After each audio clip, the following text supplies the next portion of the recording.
Barasat Saroj park ২৪ নম্বর ওয়ার্ডের ঘটনা। এই ব্যক্তি বাড়িতে একাই থাকেন, চোখে দেখতে পান না, কানেও শুনতে পান না, কথাও বলতে পারেন না।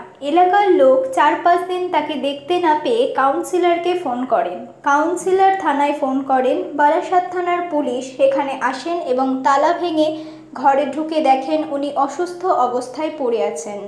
বারাসাত থানার পুলিশ তৎপরাত বারাসাত হসপিটালে নিয়ে যান ওই ব্যক্তি। ব্যাপারটা হচ্ছে উনি দীর্ঘদিন একা থাকতো ওখানে। ওনার রিলেটিভ যারা ছিল তারাও বহু দূরে রয়েছে। এবার দীর্ঘ 4 দিন ধরে উনি বাড়ি থেকে বেরোচ্ছিল না।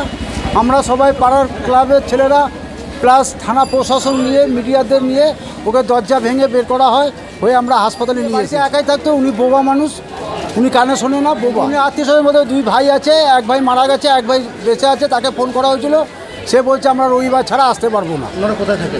উনি থাকে মনে হয় ও ভাইরা থাকে। কোথায় যাবে ভাইরা? ও ভাই কোথায় থাকে? দাদা ও দাদার বাড়ি কোথায়? কলকাতায় থাকে। থেকে খবর হলো উনি 3 দিন ধরে বাইরে ওনাকে দেখা যাচ্ছে না। তারপর আমরা গিয়ে দেখতে পেলাম উনি বিছানাতে শুয়ে আছেন।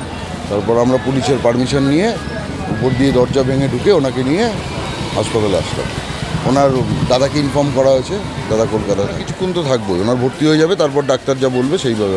লোকাল কাউন্সিলর কাউন্সিলরকে ইনফর্ম করা হয়েছে, থানা তো ছিলই আমাদের সাথে।